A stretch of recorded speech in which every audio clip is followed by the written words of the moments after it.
Je vous salue, mes bien-aimés, dans le beau précieux nom de Jésus-Christ. C'est votre frère et serviteur Brice Mayele. C'est un plaisir pour moi de venir ce matin à travers cette vidéo vous apporter la parole de Dieu. J'aimerais encourager mes frères et sœurs, ceux qui sont en train de traverser un moment, ou ceux qui sont en train d'attendre un miracle, ou ceux qui sont en train de manifester leur foi, de voir quelque chose du Seigneur, ou ceux qui attendent de voir la gloire de Dieu se manifester, ou de voir le ciel s'ouvrir dans leur vie par des manifestations extraordinaires et supernaturelles. Cela est possible. Voilà, ce message est pour nous, est pour toi mon frère, pour toi ma soeur. Dieu a mis ce message dans mon cœur et j'aimerais pas juste garder pour moi-même, j'aimerais le relâcher et vous partager afin d'encourager, de fortifier votre foi dans ce moment précis. Je ne sais pas quelle est votre situation, qu'est-ce que vous attendez du Seigneur, qu'est-ce que vous êtes en train de croire, ou qu'est-ce que vous êtes en train de visualiser ou imaginer, ou qu'est-ce que vous êtes en train de chercher. Mais mon frère, ma soeur, il y a une possibilité et il y a un moyen. J'aimerais, par cette parole que Dieu m'a mis dans mon cœur, j'aimerais vous apporter cet encouragement afin de fortifier votre foi, ne pas lâcher. Le plus grand problème qui arrive à beaucoup de chrétiens, c'est que nous abandonnons facilement. Quand nous ne trouvons pas, bon, nous disons peut-être que Dieu n'a pas voulu. Et nous reculons complètement, nous lâchons. Pendant que le Seigneur est en train de travailler et préparer cette bénédiction pour vous, ou pour nous, mais nous abandonnons. Parce que nous n'avons pas vu le résultat, nous avons prié, nous avons jeûné pendant 2 semaines, 3 semaines, 1 mois, 2 mois, une année, 2 ans, et nous n'avons rien vu, et nous laissons parce que nous n'avons pas vu quelque chose. Et nous posons des questions à nous-mêmes parce que nous n'avons pas eu de résultat. Mon frère, Dieu travaille. Dieu n'aime pas un père, même la Bible dit, si notre Père sur cette terre savent nous donner des bonnes choses, à plus forte raison, notre Père qui est dans les cieux. Cette parole est une très grande révélation. Mon père qui m'a mis au monde, il est arrivé deux fois, il n'était pas d'accord avec moi. Et quand il n'était pas d'accord avec moi deux fois, il me chasse de la maison. Et j'allais aller habiter quelque part. Parce que on avait de petits problèmes entre nous. Et il est mécontent ou il se fâche contre moi et puis il me chasse de la maison. Mais pendant que je suis ailleurs, j'habite pas, enfin pendant que je dors ailleurs, et quand j'ai un problème, je vais vers mon père. Malgré qu'il n'a pas voulu me voir parce qu'il s'est fâché contre moi, malgré qu'il m'a chassé de la maison, mais quand j'ai un problème, je vais vers mon père. Et s'il a la possibilité, il me le donne. Alors quand je vois cette action, cet acte de mon père, j'imagine à peu près notre Dieu qui est dans les cieux, qui a tout et qui peut faire tout dans notre vie. Voilà pourquoi je viens ce matin avec une forte assurance et une forte conviction. Vous assurer, vous fortifier que Dieu n'a pas changé, que Dieu est là. Dieu n'a pas ignoré ta prière ou Dieu n'a pas ignoré ta voix. Dieu est en train de travailler pendant que nous sommes en train de lâcher. Ne lâchons pas prise parce que Dieu est en train de travailler. Ce matin, j'ai un petit verset à vous lire dans le livre de Job, chapitre 23, versets 13 à 14. Alors voilà ce verset. J'aime beaucoup le livre de Job. Ce livre me fortifie. Nous savons que nous ne pouvons pas imaginer, ou ne pouvons pas voir combien Dieu est extraordinaire, combien il est grand. Nous n'avons pas la capacité de pénétrer cette description. Mais le livre de Job nous donne quelques révélations de Dieu, de ce qu'il est. Mais ce que d'abord nous lisons dans le livre de Job, commençons dans le livre de Job, nous voyons que Dieu est tellement grand qu'on ne peut jamais le pénétrer, connaître ou comprendre ce qu'il est. Il est excusez-moi, je suis en train de vous donner un mot en anglais. On ne peut pas le décrire. on ne peut pas le comprendre. Dieu n'est pas un homme. Dieu n'est pas une personne. Il est extraordinairement grand. Imaginez que la terre, mon frère, ma soeur, Dieu remplit le ciel et la terre. Alors, je passe souvent mon temps à lire ce verset pour voir combien Dieu est grand et combien il est grand par rapport à mes petits besoins. Mes besoins sont rien. Voilà pourquoi je me vous partager ces paroles aujourd'hui. Je lis ce verset, il a dit, mais sa résolution est s'arrêter. Qui s'y opposera? Ce que son âme désire, il exécute. Il accomplira ses desseins à mon égard et il en concevra bien d'autres encore. Oh, c'est une parole qui m'a fait beaucoup du bien. Et parce que je lis de temps en temps cette parole. J'aime bien trop lire ce verset en anglais. Hein? Ce qu'il a résolu ou ce qu'il a décidé à propos de moi, il exécute. Et en anglais, il dit qu'il est au contrôle de ma destinée. Mais en français, c'est enfin dit autre chose. Alors voilà, le thème que j'aimerais vous apporter ce matin, c'est cette parole que Dieu me donne ce matin, il dit, quand nous pouvons voir l'invisible, enfin, quand nous pouvons voir l'invisible, nous pouvons faire de l'impossible.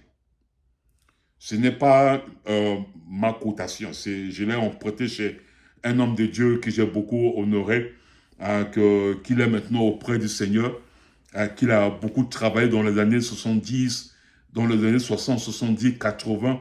Je crois qu'il a quitté ce monde en 2004 ou 2007. Et c'est chez lui que j'ai pris cette parole, Oral Roberts. Quand nous pouvons voir de l'invisible, nous pouvons faire de l'impossible.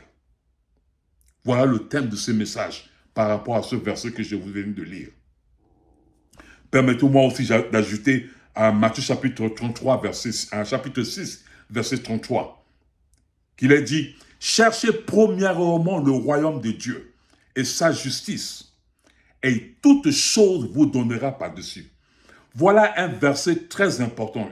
Un jour, j'étais à la maison, c'était une révélation, j'étais là, j'étais seul à la maison, je m'ennuyais vraiment, il y avait personne, je voulais causer avec quelqu'un, mais il n'y avait personne. Et pendant que j'étais là, assis sur le canapé, j'étais en train de regarder le mur. Je ne sais pas ce qui m'a attiré, il n'y avait rien sur ce mur. J'étais en train de fixer le mur. Et pendant que je fixais le mur, c'est comme si quelqu'un était là. Je ne pouvais pas décrire cette personne, mais c'est comme si quelqu'un était là et en train de m'enseigner ce verset. Et ce verset, il m'a ouvert les yeux à comprendre. La vie chrétienne commence par ce verset. Cherchez premièrement le royaume de Dieu et sa justice. Et quand vous trouverez le royaume de Dieu et sa justice, toutes choses vous donnerez par-dessus. Ça veut dire que vous avez l'accès à toutes choses. Quand nous cherchons premièrement le royaume de Dieu, nous le faisons par la prière. Et nous savons le royaume de Dieu, c'est le règne de Dieu au travers de nous. Quand nous réalisons que Dieu règne au travers de nous, ça c'est le royaume de Dieu. Et sa justice. La justice, c'est notre position légale auprès du Seigneur. Parce que Christ est mort à la croix, il nous a donné la position légale.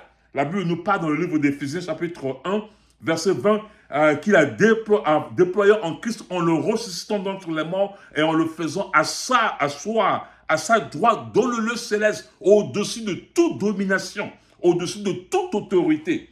Et à la fin, il a dit, il a appelé l'Église pour que l'Église puisse prendre cette position.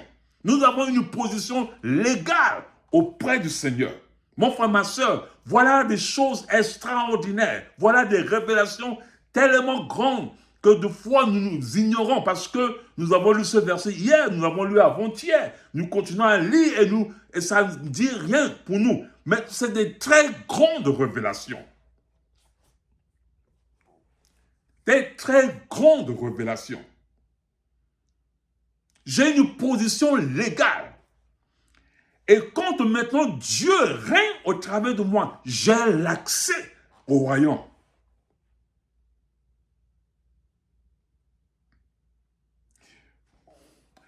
Mon frère, quand tu peux voir de l'invisible, l'invisible, tu peux faire de l'impossible. Nous voyons chaque jour de l'impossible. Notre vie est comblée chaque fois, tout autour de nous, de l'impossible. Il est difficile de sortir ou de changer notre mentalité de l'impossible. Parce que l'impossible est toujours avec nous. L'impossible vit avec nous. Nous ne voyons pas une voie. Nous avons des difficultés à pénétrer au-delà de ce que nous voyons.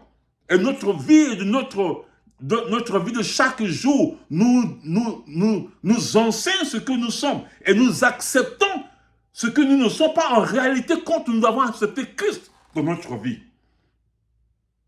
Mon frère, tu réalises que tu es assis à la droite de Dieu. Imaginez que quand nous rêvons tout le temps de l'impossible, l'impossible nous tue. L'impossible nous détruit. La Bible nous parle aussi dans le livre de Romains chapitre 12, verset 1. Il dit, ne vous conformez pas de ce siècle présent. Soyez transformés par le renouvellement de l'intelligence.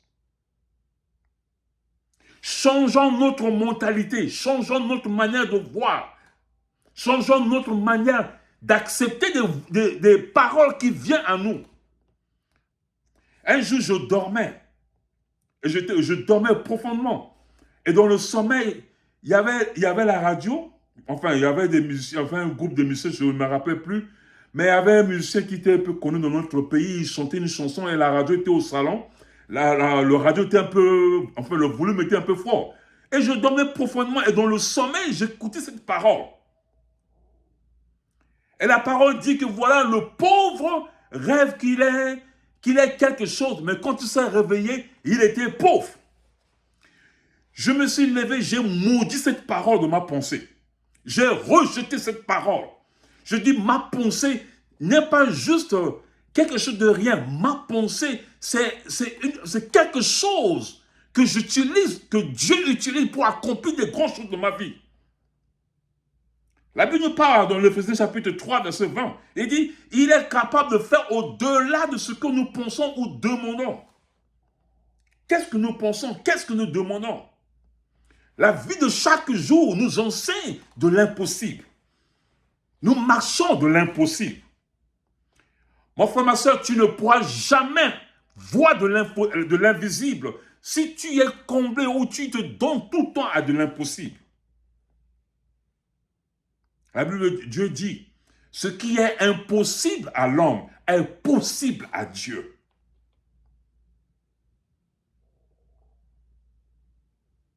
Cette parole n'a pas perdu sa valeur. Cette parole n'a pas été dévaluée. C'est la parole de Dieu. Alors, quand nous acceptons ou nous rejetons cette pensée d'impossibilité, nous rentrons dans la vision de Dieu. Parce que ce que Dieu veut faire avec nous, c'est de rêver avec lui, de rêver comme lui. Nous sommes créés à sa ressemblance pour rêver comme lui. Qu'est-ce que tu rêves, mon frère? Qu'est-ce que tu rêves, ma soeur? Quel est ton rêve? Tu vois toujours de l'impossible. Tout autour de toi de l'impossible. Ton avenir de l'impossible. Tu n'arrives pas à voir ou à pénétrer à l'intérieur de l'impossible. Il est temps que tu envahisses ton impossible avec la prière. Parce que si tu n'arrives pas à rentrer dans la vision de Dieu, tu ne pourras jamais voir ce que Dieu prépare pour toi. La Bible dit qu'il a un plan merveilleux pour nous. Un futur agréable. Mais comment ce plan pourra s'accomplir, ou comment ce plan viendra à l'existence dans notre vie si nous voyons tout le temps de l'impossible, ou si nous ne collaborons pas avec le Seigneur. La Bible dit aussi que nous sommes les administrateurs du royaume de Dieu. Alléluia. Un serviteur de Dieu que j'admire beaucoup, qui est le Seigneur a fait grâce de l'amener dans ma vie, que vraiment, que je bénis chaque jour le Seigneur pour sa présence dans ma vie. Un homme de Dieu, il m'a envoyé une chanson. Et cette chanson, elle ne fait que tourner dans ma tête. J'ai aussi aimé la manière où ce frère-là a composé cette chanson. Je vais poster le message et après, je vais poster aussi la chanson pour que vous écoutez la totalité. Et moi, j'ai aimé la manière où ils ont chanté. Il est hors de question d'imaginer que tu peux passer sans me toucher. Il est hors de question que c'est impossible ou que ça va finir comme ça, ou ma vie va finir comme ça. Parce que je n'ai jamais vu quelqu'un qui a cherché Jésus et qui n'a jamais pu l'avoir. Cette chanson m'a béni. Une grande révélation. Mon frère, Dieu n'a pas changé. Je me tenu sur mes pieds. Je ne lâche pas. Je n'abandonnerai pas. Faut-il prier? Je prierai. Je n'abandonne pas. J'ai vu l'invisible. Je dois atteindre, je dois vivre ces choses. Parce que Dieu est là. Il est grand. Pourquoi il est grand? Pourquoi nous reconnaissons ou nous disons que Dieu est puissant? Cependant, nous avons un petit problème qu'il est incapable de répondre. Non. Nous ne pouvons pas rabaisser le Dieu qui est grand, qui est puissant. Je ne sais pas, je prie que Dieu vous donne la révélation de ce qu'il est. Voilà pourquoi je lis beaucoup le livre de Job. Parce que la discussion de Job avec ses amis m'a permis de connaître comment Dieu est. Dieu est grand. Et non seulement il est grand, il est puissant. Et non seulement qu'il est puissant, il est capable. Et non seulement capable, il est là. Il m'aime.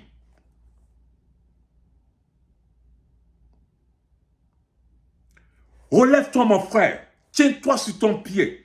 Tu n'es pas n'importe qui. Reconnais ce que tu es. Le Dieu qui habite toi n'a jamais failli. Le Dieu qui est en toi ne pourra jamais t'abandonner. Si ton Père sur la terre savent te donner des grandes ou des bonnes choses, à plus forte raison, ton Père qui est dans les cieux, capable de tout faire, n'abandonne pas, mon frère. Tiens-toi sur ton pied. Envahis l'impossible. Et commence à voir de l'invisible. Ça peut être la guérison, ou ça peut être un miracle quelconque que tu attends, ou une bénédiction que tu attends. N'abandonne jamais. Et ne l'abandonne, ne laisse pas, ne délaisse jamais. Continue. Même si tu ne sais pas ce qu'il faut faire, continue à prier jusqu'à ce que Dieu se manifeste. La Bible dit, cherchez premièrement le royaume de Dieu. Et je me suis rappelé dans ma vie, enfin, permettez-moi que je vous donne d'abord un témoignage. J'avais un vécu qui était en train de vieillir. Ce n'était pas complètement vieux, mais qui était en train de vieillir. Et j'avais des enfants, et je voulais avoir une grosse voiture pour mes enfants, pour permettre d'avoir tous mes enfants, même si on partait pour aller faire des courses et tout ça, une grosse voiture. Et cette voiture était chère. Il n'y avait pas l'argent pour en prendre. Je ne pouvais pas emprunter l'argent à la banque pour en acheter. Mais j'avais cette voiture-là dans ma tête. Je voyais l'invisible tout le temps. Je voyais cette voiture-là tout le temps, pendant que je dors.